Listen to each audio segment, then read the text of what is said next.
What's going on, everybody? Welcome inside the Concord, North Carolina studios for the Motor Racing Network. This is another edition of NASCAR Coast to Coast, where we break down all things NASCAR regional and short track racing from coast to coast. As always, my name is Chris Wilner, MRN Pit Reporter, and we've got a great show for you coming up here this week on Coast to Coast, obviously on the heels of Martinsville, a short track weekend for the NASCAR National Series filled with drama, especially if you're talking about the NASCAR Xfinity Series. Some of that spillover still being talked about this week as we get set to go to Throwback Weekend in Darlington, South Carolina, and yeah, a lot to unravel from that, but it was a great weekend for short track racing on the NASCAR regional side. Of course, some big races that have happened already, and we've got a lot more coming at you this weekend as the calendar officially is in the month of April, and a lot of racetracks are getting opened up for the 2025 season, and of course, a big one we had over the weekend with the Cars Tour out at Wake County. We're going to talk about that, and our special guest this week is none other than Lanie Bice, who's on the up and up in her career, driving for both Lee Pulliam Racing in the Cars Tour for her first rookie season, and then of course is also in the Rev Racing stable running some late model programs. She tested an ARCA car at Daytona. So we're going to talk to Lanie, who's one of the next up-and-coming stars of short track racing and on the path to one day maybe being in one of NASCAR's national series. So really good conversation with her. We'll dive into all things with her career and get her thoughts on the season as it gets going here this year. Speaking of Cars Tour, let's take a look back real quick at the weekend that was with the Cars Tour Accident Imaging 125 at Wake County Speedway. A wire-to-wire win. Minnie Tyrell gets his first win of the season, led every lap en route to the win at Wake County Speedway for the late model stock tour, the shortest track on the schedule at Wake County, rough and tumble. And it was rough and tumble. It looked like the Xfinity race in Martinsville. We had so many incidents on the racetrack. One that stuck out in my mind, Landon Huffman and Ryan Millington getting into it there about midway through the race. Those two have had words post-race. If you follow along on social media, there was a lot to unravel from that incident, but they weren't the only ones that had some hot tempers following that 125-lapper. It was an insane race just with the contact, but that's what you get on a short track, and especially the smallest track on the schedule when you're talking about the late model stock. So lots to unpack from that, but Connor Hall had a good solid run. Top five, as did Doug Barnes Jr., Cade Brown, and Landon Lewis. And speaking of Connor Hall, of course, won the opener for the Cars Tour this season this year. He continues to be the points leader over Ronnie Bassett Jr., just 13 points in the young season for the Cars Late Model Stock Tour. So a lot of momentum for the Cars Tour. Of course, this big news this week, we'll talk about that in a minute, that deals with North Wilkesboro Speedway. So again, Cars Tour out and going in 2025. Up next for them on the schedule, Cordell Motor Speedway. Both the pro late models are back in action with the late model stocks coming up here in next week or two. Trevor Sanborn got a big win over the weekend. If we want to talk about some of the other winners across the board, capitalized on his fortunes, though, for Eddie McDonald and won the second icebreaker for the Pro All-Star Series Super Late Models at Thompson Motor Speedway. Of course, Thompson kicking off 2025 this past weekend with their icebreaker. Unfortunately, had to cut it in half. We had the Saturday program, which Trevor Sanborn was able to get the win in, run on Saturday. Sunday's program washed out due to Mother Nature, which we're kind of accustomed to at this point of the season, especially when you talk about short track racing in New England. This time of year, it's kind of hit or miss with the weather. So, unfortunately, the Sunday program did get rescheduled to this coming weekend, Saturday, April 5th. And with that will be the NASCAR Whelen Modified Tour. So if you're wondering, why didn't we talk about the tour at the top of the show? Well, there's why. They are rained out until this Saturday. Expect the entry list that was released. I don't think there's any changes as of the recording of this show. So should still get all the usual cast and characters with the Modified Tour that has been off now well over a month since New Smyrna Speedway. So really excited to get them back in action at Thompson this weekend. Ron Silk, speaking of the Whelen Modified Tour, he did stick around Saturday to run the Monaco Tri-Track event and added one of those race wins to his illustrious resume. Got the win on Saturday during the Monaco Tri-Track Series event for the Modifieds. And then the news and notes this week, and I mentioned it when we talked about the Cars Tour, big news when it comes to North Wilkesboro Speedway, as Fox Sports 1 and Flow Racing have partnered to broadcast on network television the ZMAX Cars Tour late model stock event at North Wilkesboro Speedway during All-Star Race Weekend coming up next month in May. It's a 4-day event at North Wilkesboro. When you look at all the on-track activity, Cars Tour will kind of be the preliminary part of that on Thursday and Friday. And then, of course, it leads into the Truck Series with the Cup cars and also modified racing as well. So lots to unpack, but huge for the Cars Tour being on network television. Fox Sports 1, Eric Brennan, the voice of the Cars Tour, will be on the call with Dale Jr. and Kevin Harvick. Going to be really exciting for them. So really cool stuff for the Cars Tour coming up. That's kind of what the weekend that was. We've got Laney Bice standing by. She's going to join us here in studio. Going to have a nice conversation with her on her career as we continue NASCAR Coast to Coast after this break here on the Motor Racing Network. 3, 2, 1, start your engine! The NASCAR channel is streaming now, exclusively on Tubi. Tell them we got it. Go deeper into NASCAR with 24/7 news, documentaries, and explore the vault of timeless NASCAR stories and unforgettable races. From crushing defeats to the thrill of victory. Go, baby! The NASCAR channel, always on, always free. Only on Tubi. Welcome back to NASCAR Coast to Coast here on the Motor Racing Network. As promised, joining us in studio, Lanie Bice, Rev Racing, Lee Pulliam Performance. Young ladies on the up and up when it comes to short track racing. Lanie, thanks for joining us here on Coast to Coast. How are you? Yeah, I'm great. How are you? Thank you so much for having me. I'm great. We were just talking about before we got started, things probably would have been a little bit better at Wake County if it wasn't for just getting caught up in somebody else's mess. But how would you assess your start to the Cars Tour season, your rookie season with the late model stocks? Yeah, it's been great. I'm super excited to work with the Lee Pulliam Performance guys. They've been phenomenal, and super thankful for the opportunity, and my sponsor, Folsom Fence Supply. He's making it possible for me. So, it's been a little bit of a rough start to this season. Not exactly what I wanted. Going for the Rookie of the Year, and also always have a championship in mind. And it just hasn't quite been what I expected. I feel like this year it's kind of gone up in level of competition, so it's been a little bit more difficult for everybody. And so it's been great. I've learned a ton, not only from Lee Pulliam, but from the other guys that are on the track. Of course, last weekend at Wake County just did not go as planned.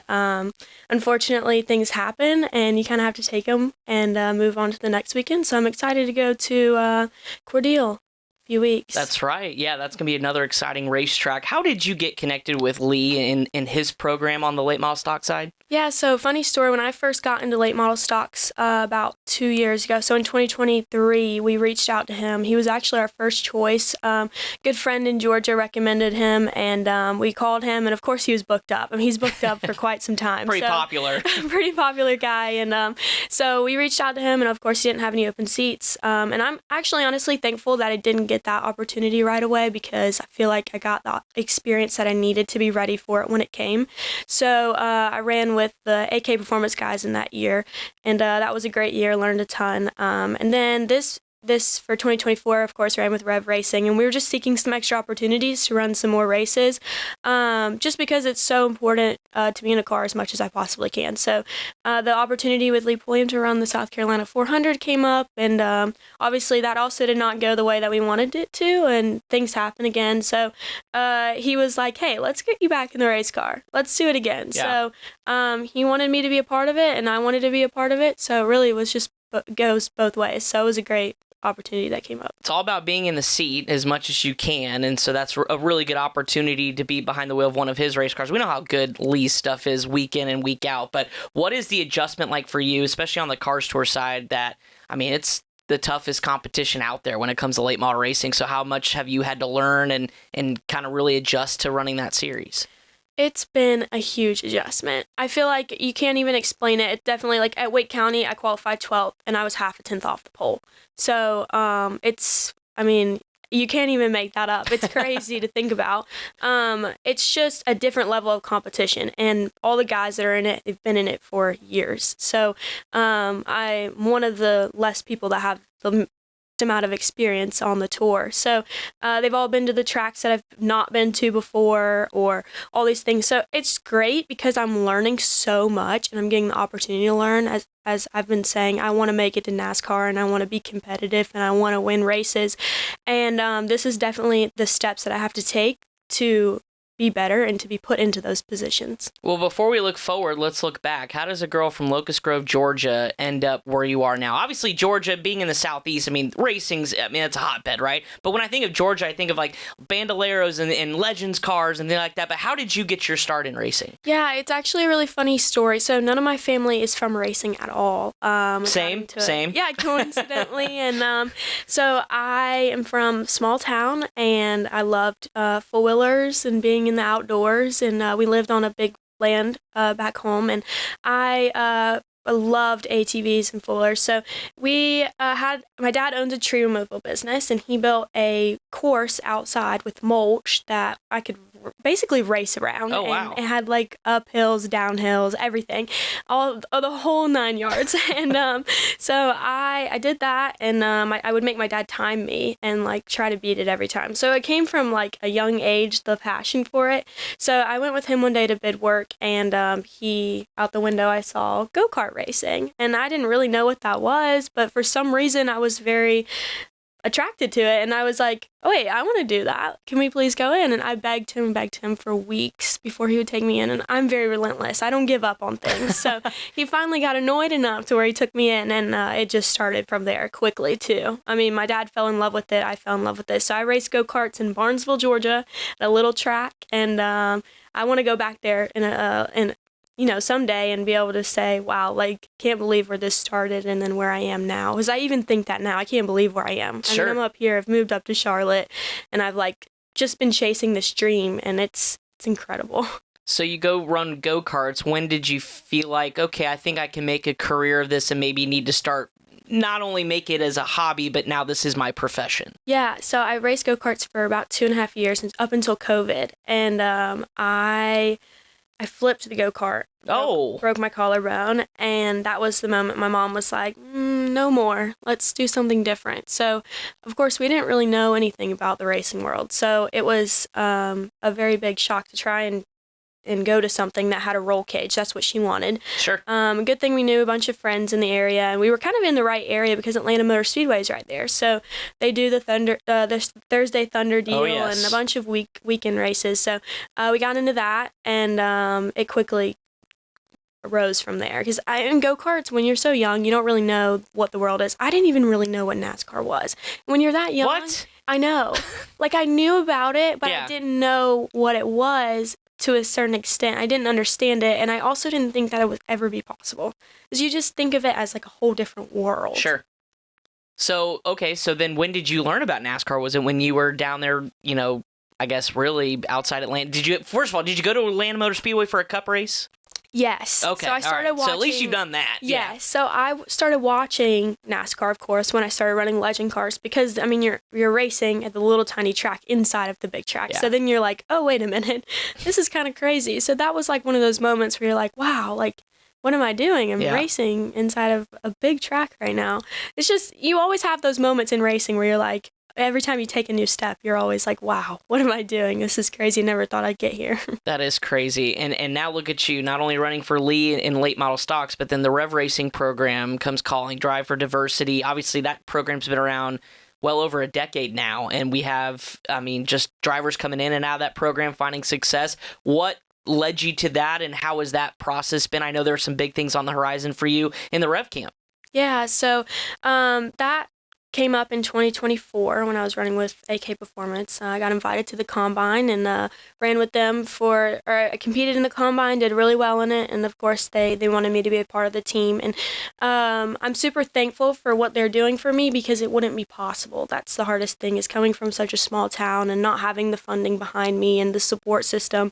So the opportunity with Rev is really what I needed. It jumped my career to the next level for sure. And actually in a few weeks I'm going to have my first ARCA start, and I'm super excited to be running at Rockingham. It's going to be incredible. I'm super excited about it. I think that's going to be a very big shock, but I'm excited. Well, so you've gotten to drive the ARCA car at Daytona in the test, right? The Road to Daytona program. I can't imagine what the differences are, having not driven either a late model stock or an ARCA car, but like, what is the difference driving those two? Yeah, so it was a little difficult at Daytona, because I feel like obviously I've never held it flat to the floor before. Yeah. So, I mean, the first thing someone told me was to just hold it flat out and just let it go. And you're like, yeah, sounds easy. And then you go out there and like, wow, wait a minute, hold on. Right. It actually was a lot more simple than I thought it was. Obviously, the most important thing is holding it to that yellow line down at the bottom. So I made sure I did that and made some laps. I got to get in some drafts with some people. I would have loved to have raced there. I know that's kind of more of a full sin moment, but I definitely would have loved to. I mean, it doesn't ever hurt. I love to get kind of sent into it. So yeah, baptism by fire. A lot of times that's what you have in this sport. It's like, oh, there's an opportunity, whether you're ready or not, here you go. Okay, so looking ahead to Rockingham, I've heard it's super fast. I mean, from the Xfinity guys and the Truck Series drivers that have tested there. Obviously, it's a track that last was in operation with NASCAR probably before you really were even exposed to racing. But I mean, what do you expect to go into that? How do you prepare for a racetrack like that?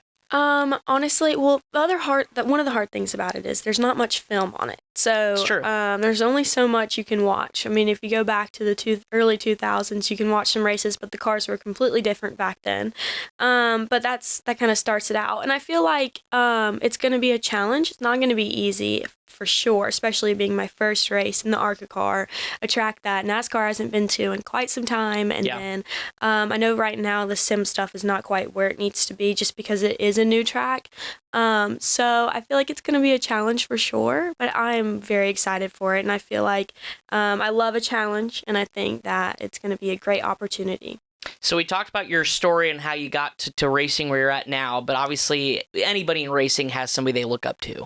Who has been your biggest influence? Maybe somebody you want to model your career after, or just seek advice or say, you know what, they do it the right way. You know, I feel like this is an answer a lot of people don't usually get, but Chris Buescher, I feel like he kind of came from the same deal as me. He kind of came up the same way. Didn't really come from much, but he's a great guy. I've talked to him a few times before, not in some time, but ever since I talked to him for the first time, I feel like I looked up to him instantly, and I always cheer him on. I talked to him in Atlanta when I was racing a Legend car, and he was so nice and so encouraging, and he came through that with Ken Reagan as well, which Ken Reagan runs the Legend car program down in Atlanta Motor Speedway, and so that's where I got that connection from, and ever since then I just always looked up to him. This year, we had Catherine Legg make her debut at Phoenix, and we hadn't had a female in the Cup Series since Danica. There's a lot of young females coming up. I mean, Isabella Robusto in the ARCA Menard Series, Amber Balkin, Tony Breidinger in the Truck Series. How prideful is it to kind of be in this next wave? And I guess, do you kind of look up to those women as like, okay, like if they're doing it, I'm the next wave to come up? Yeah, absolutely. It's a big deal. It's huge, and I think it's great for the sport. And I think we all want to do well. We all want to win, and it's great to see this big wave of females coming through. Starting with Catherine, I feel like her racing in the Cup Series was something that kind of opened a door for a lot of us, and to kind of show all of us females that are lower level right now that we can do it, that we can get there too. And she's really cool. She's one of the coolest people I've met. I've known her for quite some time now too. So we actually got to pit next to each other at the Daytona test, and she was incredible. She's a really good friend, I would say. So, but we're all competitive, and we can all do well, and we know we can. And I think sometimes we all just need the respect that comes with it, because I think we sometimes struggle with that a little bit, and that's the hardest thing about being a female in the sport. But people that do believe in us help a lot, because, I mean, it makes it so much easier for us to be able to compete. Is there extra pressure knowing that a lot of that comes with the result, like what's on paper, right? Versus like just any other extraneous circumstances, like my results have to speak for themselves, or I mean, where do you find that balance? Yeah, sometimes I feel like our results are very important, and I feel like people kind of not X us out, but almost like zoom in on us a little bit more. So you see on social media all the time when a driver does well, when a girl does well versus when a guy does well, or when a girl gets 13th in the race versus when a guy gets 13th in the race. I feel like it's zoomed in a little bit more if the girls should have done a little bit better. And it's just because there's so many eyes on the female, because we are different. We're singled out a little bit, which I hate, and I feel like it shouldn't be that way, because I feel like, especially in this sport, we can do anything that a guy can do. Agree. And we there's no reason to single us out, because we're the same. It's one of the most equal sports in it can get. So there's no way that there's no strength very much so, and we all think the same. So I think that's the hard thing, thinking of it from a female perspective, is just I just wish that we were all respected the same. Sometimes I don't like it when they refer to all the guys and the girls at the racetrack. I feel like we should just be like, the drivers. The drivers. Yeah. Whatever. We don't have to single it out. We can just keep it the same. Sure. Absolutely. 100%. Okay, so now looking at the rest of the season, obviously, going to continue with the Cars Tour. You've got some Rev. What else is on? How do you fill the holes between the Cars Tour races? Yeah. Thankfully, the Rev guys, they do a good job. I'm going to run 5 or 6 ARCA races this year, and all pretty big tracks. So I'll run Kansas after Rockingham. So, wow. Nothing like going from a late model stock to a 1.5 miles in an ARCA car. Right. So I'm trying to prepare for that one. I feel like that's going to be a big shock for me. I've heard it's really fast. Yes. But I'm really excited about it. So I'll run those ARCA races, and then, of course, the tour. I'm trying to find sponsorships for the Triple Crown. So that's kind of my big focus right now, is finding the money for that. And, of course, more ARCA races, because you can never hurt.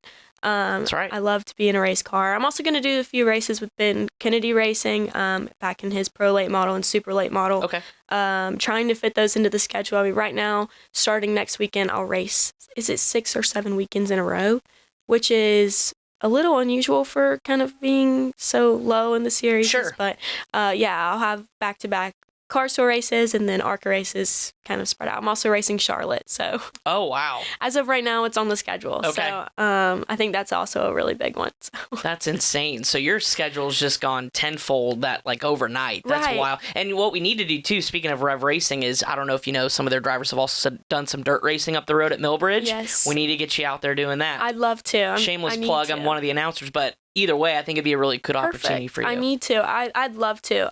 So I raced dirt one time in a legend car, and I loved it. So it was a few years back. Yeah. I'd love to do it again, and I need to figure out where I can find some money for it and do it, because I'd love to. And it's great for getting better and working on your racing craft, for sure. Heck yeah. So obviously, before we wrap this up, you talked about end goal being in NASCAR. Give me a timeline. Like, how would you like to see things go for you over the next 3 to 5 years? Yeah, so, I mean, in the next 2 years, I'd love to be in trucks. That's my goal. I'd love to have some truck starts next year. That's really my goal. Yeah. I think I can do it. I love to show people that I can do it. So that's especially the goal. And then after that, obviously, it takes a little bit of time. I've seen it through a lot of drivers, and there's no reason to rush it either. But if I can get the opportunity to keep on moving up as quickly as I can, I'd love to. I love to win, and I love to show people that I deserve to be up front. That's what I'm going to do this year in the Cars Tour for sure, so I'm excited. We're doing the right thing, that's for sure. Any piece of advice? I know we get a lot. We've had several drivers like Brad Perez, Ryan Vargas, that you have to grind to make it in this sport. Any advice to those maybe listening about trying to get involved in the sport, whether it's driving or not? Like, what would be your piece of advice for them? Yeah, connections and networking for sure. It's who you know. The sport is about who you know. It is. Yep. It just is. And speaking to as many people as you can, whether you're going to the track and you're handing out business cards, do it. Because that's what I do, and it definitely pays off. And it's one of my favorite things, actually. I really like it. I like to speak to people. I like to let people know about my story and what I'm trying to do in the sport. And I want to be inspiring to young children and to females. And that's one of my favorite things. So I love when the little girl comes up to me at the racetrack and is smiling ear to ear. So it definitely never give up. I mean, this sport is not easy. It's hard, and you have to love it. If you don't love it, then you're going to have a hard time staying in it every day, because it's a grind. Well, you mentioned the business cards. I mean, shoot, that's how we actually got connected to get you on this show, was at Daytona. You were walking around just pounding the garage going, here's my card. And I was like, shoot, we need to get you on the show. But congratulations on everything, starting the season off. And I know the results will speak for themselves, but best of luck. And can't wait to see you in that ARCA car at Rockingham. That's going to be fun. Yeah, thank you so much. I'm excited to show everybody what I can do this year, and I appreciate you having me on today. Absolutely. Laney Bice, next up-and-comer here in the short track world. We're going to see her plenty of times when it comes to Cars Tour and, of course, the ARCA East Series at Rockingham and much, much more. Coming up, the calendar for what's coming up in NASCAR regional racing here on NASCAR Coast to Coast. 3, 2, 1, start your engine! The NASCAR NASCAR channel is streaming now, exclusively on Tubi.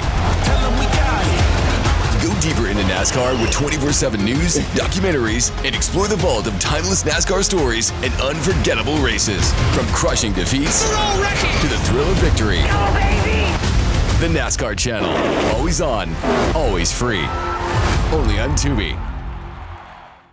Welcome back to NASCAR Coast to Coast on the Motor Racing Network. Appreciate Laney Bice for joining us in studio this week. Speaking of racing in the short track world, we've got plenty of it for you on the calendar as we officially now are in the month of April, and just about a month removed from their second race of the season. The ARCA Menard Series West is back in action for the Tucson Speedway, the return, actually. The first time we've been here in a long, long time for Tucson in Arizona. It's going to be a great race. 13 cars on the entry list for this one, headlined by your points leader, Trevor Huddleston, who, of course, won the season opener back a couple of, well, really almost 2 months ago now at Kevin Harvick's Kern Raceway.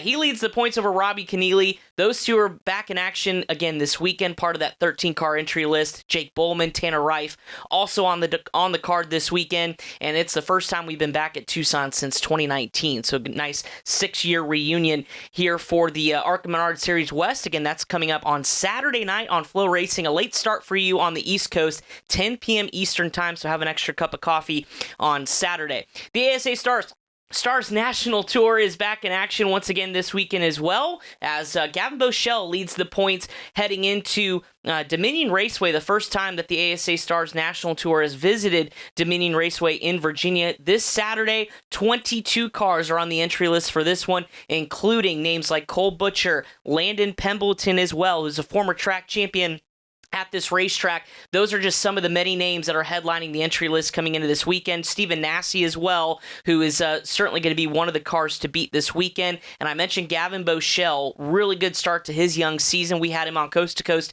here a couple of weeks ago. He takes the points lead by just 5 points into the second round of the season here this weekend at Dominion. Truck regular Jake Garcia, by the way, fresh off a third-place finish at Martinsville. He is back entered as well, and this could be a threat for the win. Some other races on your calendar over the course of this weekend include, don't forget that rescheduled NASCAR Whelen Modified Tour event at Thompson, the rescheduled Icebreaker Part 2 coming up this weekend for our usual cast of characters in the tour, including Ron Silk. I believe Matt Hirschman back on the entry list as well. Justin Bonson, you're looking to continue his winning ways at Thompson. That also includes the SK Light Modifieds and Thompson Sunoco Modifieds as well. So an action-packed bill on Saturday. Smart Modified Tour is also in action as well. The run-up to Bowman Gray's opener, which is just a couple of weeks away. Smart Tour's back at Orange County Speedway. Burt Myers on the entry list as well as Brandon Ward, Jack, and Luke Baldwin, as well as Jake Crum. So we could see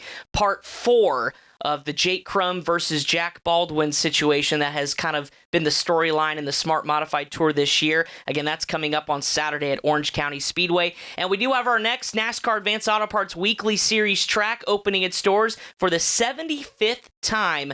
Langley Speedway up the road in Virginia will open its doors for the 2025 season, featuring its late model stock program as well as its 4 other support series as they kick off 2025. And of course, Hickory's back in action this weekend, as too is the Prelude to Throwback Weekend at Florence. Yes, just down the road from Darlington is Florence Motor Speedway, and they've got their Prelude to Throwback Weekend coming up on Saturday night with their limited late models, and 5 other divisions as well, including Bandoleros and Legends cars. That's all coming up for you this weekend. Now, I mentioned before we go, Darlington Throwback Weekend. It is a special time when it comes to Darlington and this race weekend in the spring, and MRN will have you covered all weekend long as the crew will be down there to first cover NASCAR Cup Series pole qualifying and practice beginning at 12:30 p.m. Eastern on Saturday, and following that, the NASCAR Xfinity Series Sport Clips, Haircuts, VFW Help a Hero 200 at 3 p.m. on MRN. And of course, that leads us into Sunday. NASCAR Live Race Day gets you set for the Goodyear 400 at 2 p.m. Eastern on Sunday. It's going to be a great weekend. Lots of throwback schemes honoring the past and the roots of NASCAR racing across several different teams. This weekend's going to be fun to keep track of all that. Appreciate Lanie Bice once again for joining us on the show here on NASCAR Coast to Coast, as that wraps us up for this week's action. For our producer, Pat Jaggers, my name is Chris Woolner. We'll see you next time here on NASCAR Coast to Coast. Have a good one.